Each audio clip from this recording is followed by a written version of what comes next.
دلہا کا نام جناب طاہا بن شکیل اور دلہن کا نام اریبہ خان ولد لیاقت علی خان بنت ہیں. بارش والے موسم وغیرہ میں بیان کرنے میں تھوڑا کسی کو تکلیف، ایک کو بھی تکلیف ہو، بارش کا وقت ہے، مناسب نہیں ہے، اس لیے پہلے بیان کر دیا جائے، پھر ہر ایک کی مرضی ہے. کسی ایک کو بھی تکلیف ہماری ذات سے نہ ہو، ورنہ تو بیان کبھی آدھا گھنٹہ، کبھی پونا گھنٹہ، کبھی اذان سے پہلے. یہاں معمول ہے اللہ تعالیٰ کی رحمت سے کہ فجر بعد، عصر بعد، عشاء بعد بیان ہوتا ہے، اور اگر نکاح ویسے بھی کسی اور اوقات میں بھی ہو تو بھی بیان ہوتا ہے، لیکن کہ بارش اچانک تیز ہو جائے، پھر کسی کو تکلیف ہو، اس لیے پہلے بیان کر کے پھر مجلس میں جو بیٹھنا چاہے جس ساتھی کی مرضی ہے. دلہن کی طرف سے وکیل ہیں جناب آصف علی خان ولد محمد علی خان صاحب، ہاتھ اوپر کر دیں. ماشاءاللہ آپ نے اجازت لے لی. اور اس کے وکالت کے گواہ ہیں جناب سید مسعود احمد صاحب، وہ تشریف رکھیں، آپ موجود تھے وہاں. ماشاءاللہ. اور دوسرے گواہ ہیں جناب یوسف علی خان صاحب، جی آپ موجود تھے وہاں. ماشاءاللہ. اور شادی کے گواہ ہیں جناب اسامہ خان ولد محمد توفیق خان، اور شادی کے دوسرے گواہ ہیں محمد شکیل خان ولد محمد توفیق خان. اور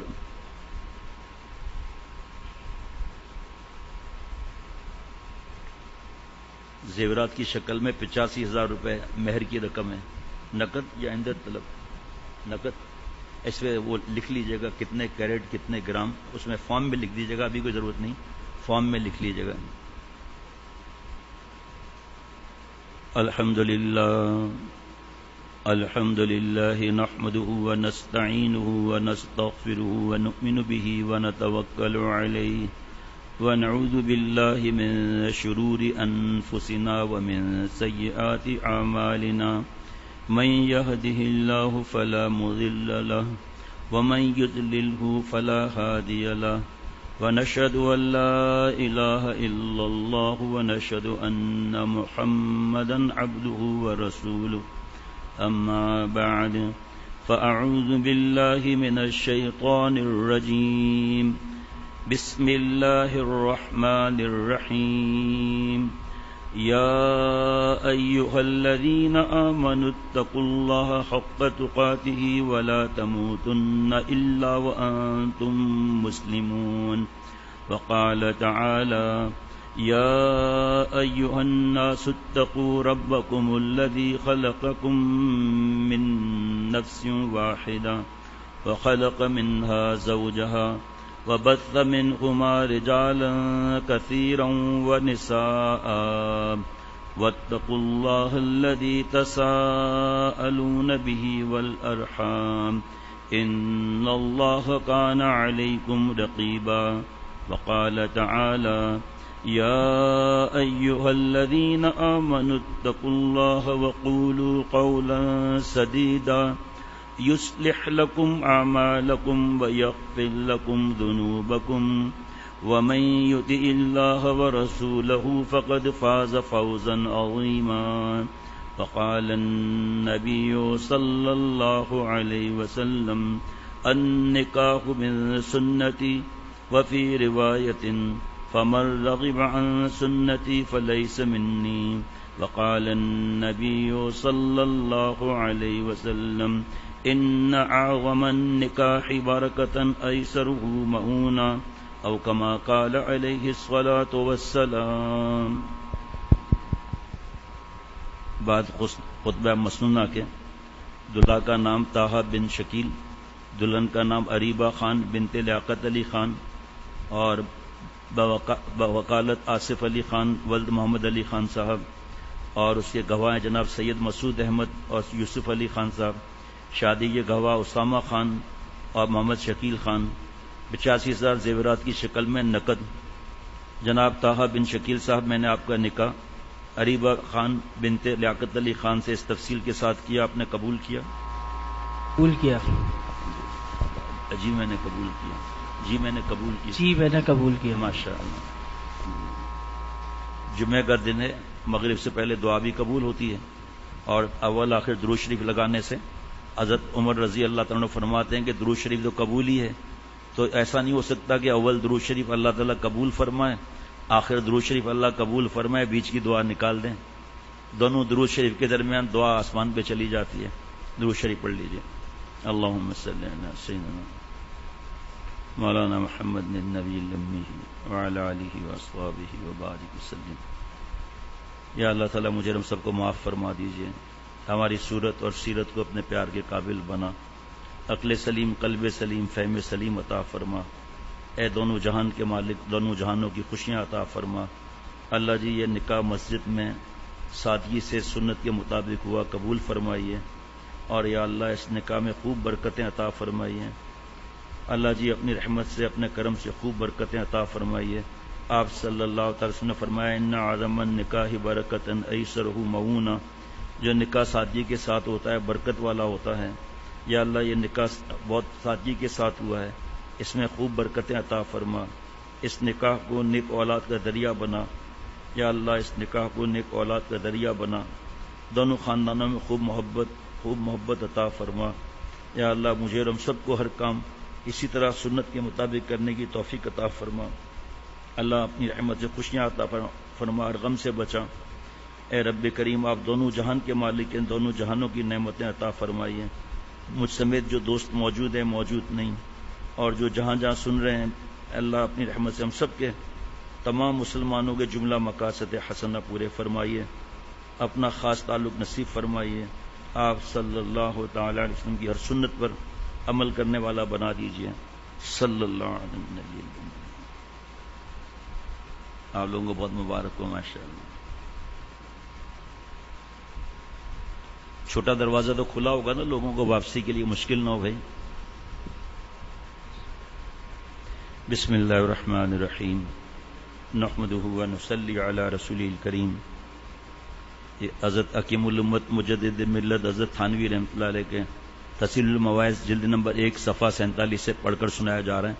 یہ ایک بیان ہے جو مسلسل اس میں سے تھوڑا تھوڑا اللہ تعالیٰ کی رحمت سے بیان ہو رہا ہے، جس میں یہ آیت پڑھی گئی تھی وَأَمَّا مَنْ خَافَ مَقَامَ رَبِّهِ وَنَهَى النَّفْسَ عَنِ الْهَوَىٰ فَإِنَّ الْجَنَّةَ هِيَ الْمَأْوَىٰ. دو کام کر لیں، جنت پہ ہمیں اللہ تعالیٰ عطا فرمائیں گے. ایک اپنی آخرت میں جو پیشی ہے اس کو یاد کر کے ڈرا. دوسرا جس نے اپنے حرام خواہشات کو روکا، اللہ تعالیٰ کی ذات مل رہی ہے. آگے فرماتے ہیں کہ اس آیت میں دو کام فرمائے اللہ تعالیٰ نے جو تمام طریقوں کے جامع ہیں. اور بھی بہت سی باتیں نا، لیکن ہر آدمی چاہتا ہے شارٹ کٹ ملے، تو اللہ تعالیٰ نے وہ بھی طریقے عطا فرما دیے. ایک اپنے مالک کے سامنے کھڑے ہونے کا خوف، دوسرا اپنی حرام خواہشات کو روکنا. اپنے نفس کی جائز خواہش منع نہیں، گناہ کی اور حرام خواہش منع ہے، اس سے رکنا. جس شخص کو یہ دونوں باتیں ذہن میں بیٹھ جائیں، غور کرنا، ہر روز ہی ایسے مزے کے جملے ہیں، جس کو یہ دونوں باتیں ذہن میں بیٹھ جائیں تو ہر کام میں اس کی رعایت رکھنے سے بھلے اور برے میں تمیز آسانی ہو جاتی ہے. دیکھیے کتنی سہولت ہو گئی. جب آدمی کے دل میں خوف ہوگا، امتی کتابیں تقسیم ہوئی نہیں ہوئی ہیں، کتابیں نہیں تقسیم ہوئی تو آپ کنجی لے لیتے نا وہاں عمر سے. بس جانے کی ضرورت نہیں، وہ ادھر اندھیرا بہت زیادہ ہے. محمد شفیع ادھر اندھیرا زیادہ ہے، ادھر ایک ایک لائٹ تو کھلوا دو آخر میں بھائی.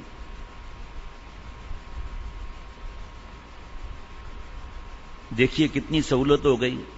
جب آدمی کے دل میں اللہ کا خوف ہوگا کہ مجھے ہر کام پر اللہ میاں کے سامنے جواب دینا ہوگا، تو اس کو روکے گا، خیال رکھے گا کہ یہ کام کہیں اللہ تعالیٰ کی مرضی کے خلاف تو نہیں.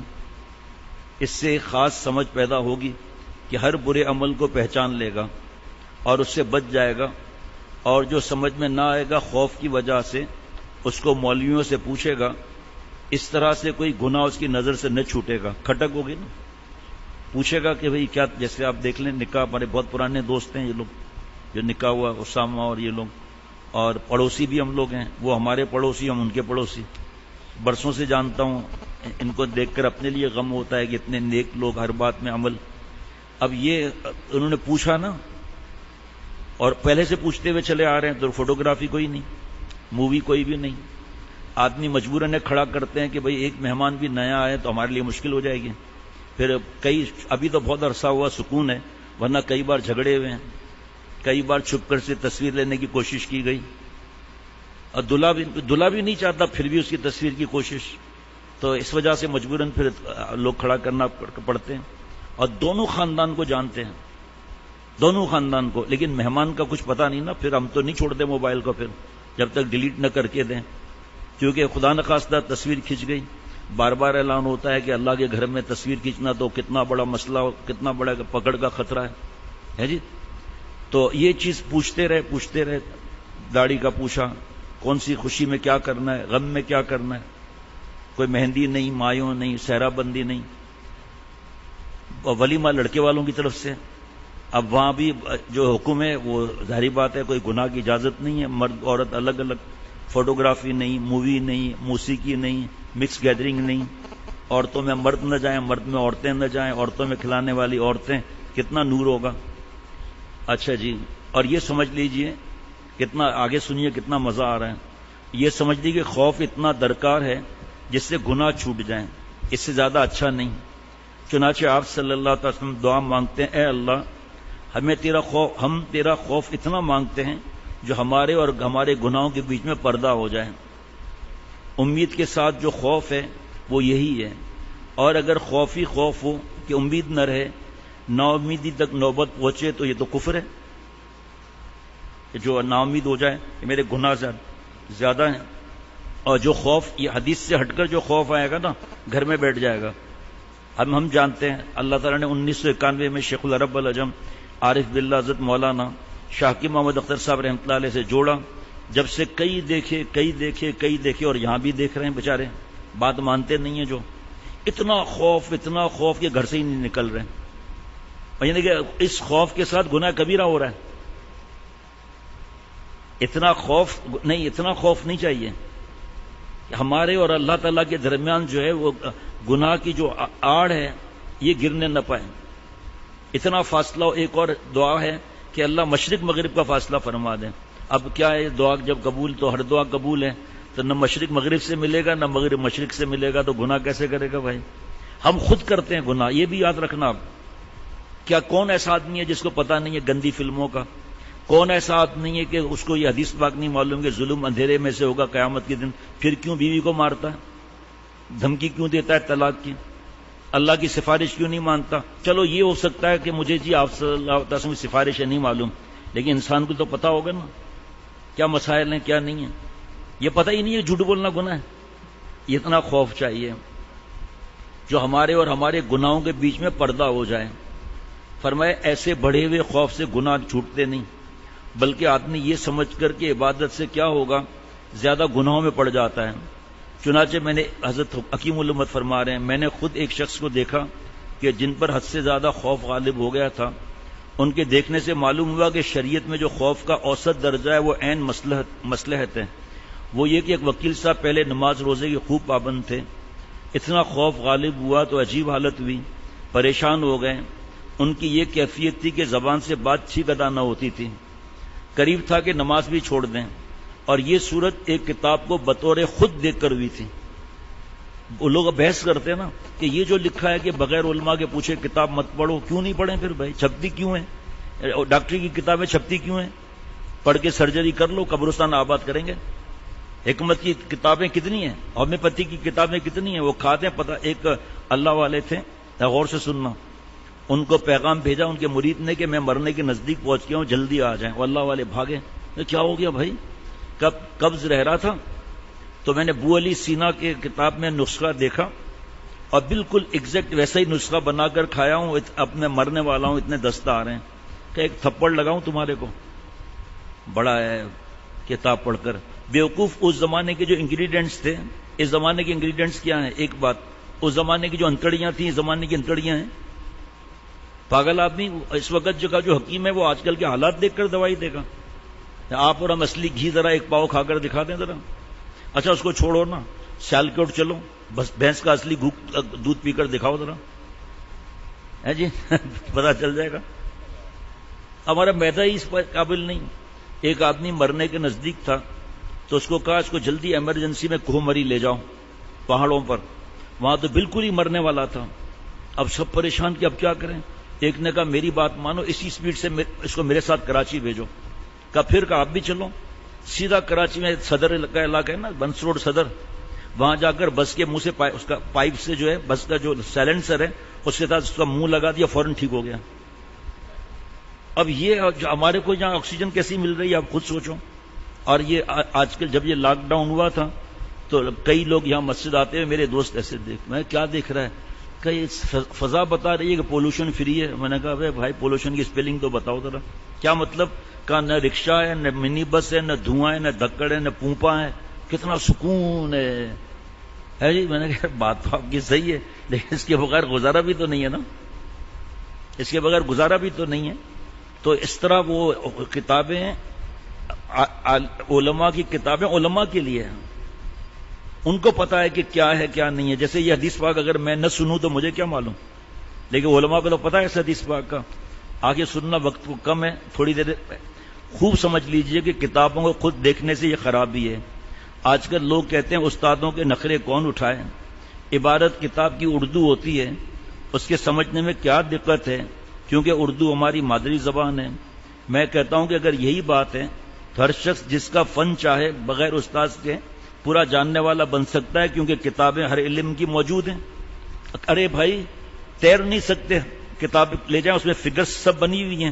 سمندر میں چھلانگ لگائیں، نعرہ تکبیر مار کے کتاب بھی گئی، ہم بھی گئے. کھانا پکانے کا طریقہ کتابوں میں لکھا ہوا ہے جی، اور سب لکھا ہوا ہے.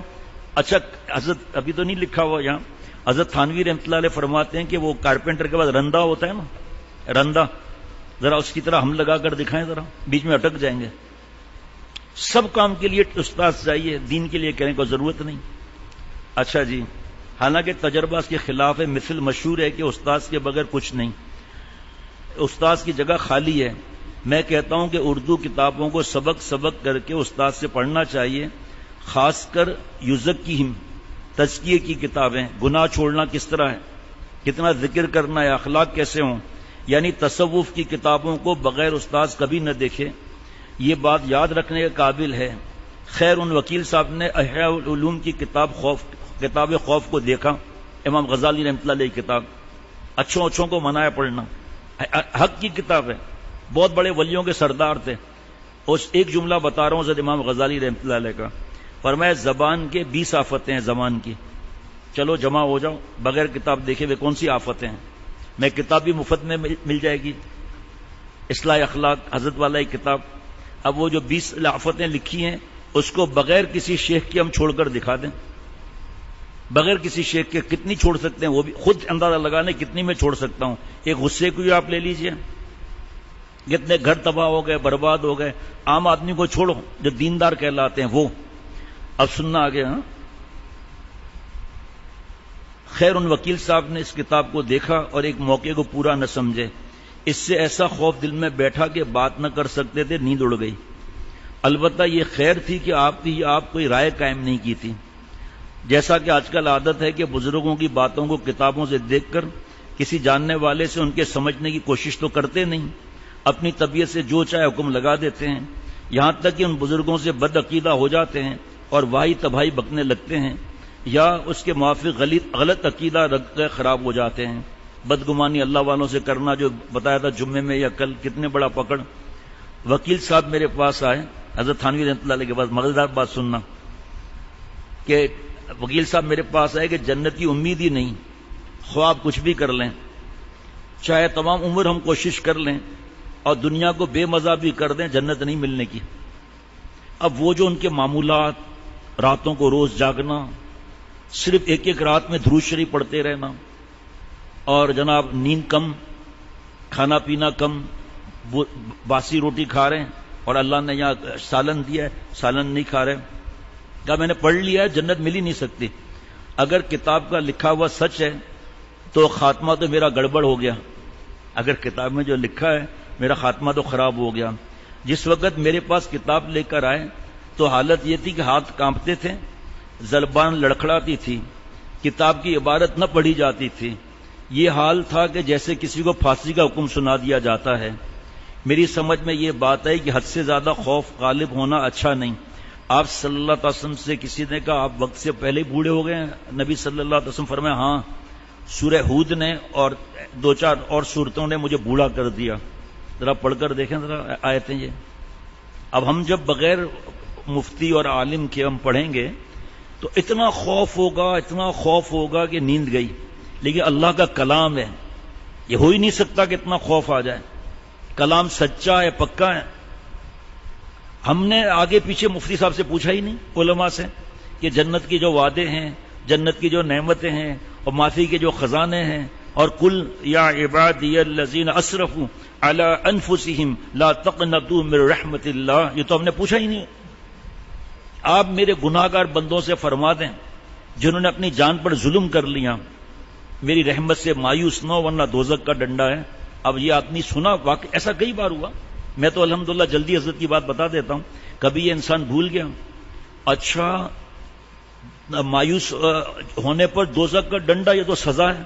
اب حضرت والا کی بات, شیخ العرب والعجم, میں نے عرض کیا کہ بھائی اگر باپ یہ کہے کہ بادام پستے والا دودھ پی ورنہ تھپڑ لگاؤں گا, تو یہ تھپڑ ابا کی شفقت ہے یا عذاب ہے؟ کہا جی یہ تو بہت بڑی شفقت ہے. تو پھر یا اللہ تعالیٰ کی اس سے بڑی شفقت کیا ہوگی کہ خبردار کتنے بھی گناہ ہوں, ریت کے ذرات جتنے گناہ ہوں, درختوں کے پتوں جتنے, دریا سمندر کے قطرے جتنے, خبردار اگر مجھ سے مایوس بھی ہوتے ہوں. ان اللہ یغفر الذنوب جميعا, ان تاکید, الف لام تاکید, جميعا تاکید, 3 تاکید سے اللہ فرما رہے ہیں میں معاف کر دوں گا. اب یہ نہیں پڑھا اور صرف وہ خوف والا پڑھ لیا. اچھا بعض جگہ جو وعیدیں ہیں, بعض جگہ وہ صرف کفار کے لیے جن کا خاتمہ ایمان پر نہ ہو, ایمان ان اللہ ہے, اور لڑتے بھی رہے اور پتہ نہیں کیا کیا ظلم کرتے رہے. بہرحال وہ تو علماء بتائیں گے, میرا بتانے کا تو مقصد صرف اتنا ہے جو قرآن پاک نے جو حکم دیے ہیں, جہاں جہاں نصیحتیں دی ہیں وہ حق ہے, ہمارے اندر گڑبڑ ہے. میں نے دوسرے مواقع اسی کتاب کے دکھائے, دوسرے مواقع. یہ تو خوف ہو گیا. بحمد اللہ ان کے سارے شبے جاتے رہے اور دل ٹھہر گیا. وہ کہنے لگا کہ حضرت آپ نے مجھ کو بچا لیا, جانے کیا ہوتا, میری جان رہتی نہ رہتی, ایمان رہتا نہ رہتا. کتاب میں سب کچھ لکھا ہے, وہ اگر واقعی استاد کی ضرورت ہے, کتاب موجود ہے اس کے پاس, ایک ہی جگہ رک کر مایوس ہو گیا. اسی لیے رسول اللہ صلی اللہ تعالی وسلم نے صرف اتنا خوف چاہتے ہیں کہ گناہوں کو روکیں, اس قدر نہیں کہ ہم اٹھا نہ سکیں. جو خوف الٹا گناہ کا سبب ہو وہ بھی تو گناہ ہے, تو خوف کہاں ہوا جس سے ہم گناہ چھوڑ دیں. اسی واسطے کتابوں میں لکھا ہے کہ بڑھاپے میں امید غالب رکھے, جوانی میں خوف, کیونکہ بوڑھے آدمی سے ویسے ہی کچھ نہیں ہو سکتا. اب اگر خوف غالب ہو جائے گا تو رہے سہے ہاتھ پیر پھول جائیں گے اور امید میں کچھ نہ کچھ کیے ہوئے جائے گا. اور جوانی میں طاقت ہوتی ہے, خوف کو برداشت کر سکتا ہے. حالانکہ آج کل تو جوان, یہ تو 100 سال پہلے کی بات ہے, آج کل تو ایسا خوف ہے ڈپریشن میں چلے گئے. یقین کرنا گھر سے باہر نہیں نکلتے, ذکر نہیں, تلاوت نہیں, نماز ہر وقت کانپ رہے ہیں بیٹھ کر, مایوس ہو رہے ہیں. تو جن کو خوف ہو موت اور ان چیزوں کو یاد کرنے سے خوف آتا ہو, وہ روزانہ 5 منٹ صرف اللہ تعالیٰ کے احسانات یاد کر لے, اس سے بھی گناہ نہیں ہوگا انشاءاللہ, اللہ فضل فرمائے. 5 منٹ صرف اللہ کے احسانات یاد کرنے, نفس کو تنبیہ ہوگی, اس لیے گناہوں سے بچے گا, اچھے کام کرے گا. ہر موقع کی تدابیر جدا ہے, باطنی معاملہ الگ ہے, ظاہری معاملہ الگ ہے. کبھی ڈاکٹر صاحب ٹھنڈی دوا پلاتے ہیں, کبھی گرم یعنی موشن کی دوا دیتے ہیں, کبھی طاقت کی. اس طرح دل کے مرضوں کی تدبیریں جدا جدا ہیں, یہ نہیں ہے کہ سب کو ایک ہی دوائی دے دے. وہ اللہ تعالیٰ اپنی رحمت سے مجھے اور ہم سب کو دین کی سمجھ عطا فرمائے. ربنا تقبل منا انك انت السميع العليم. السلام علیکم ورحمۃ اللہ وبرکاتہ.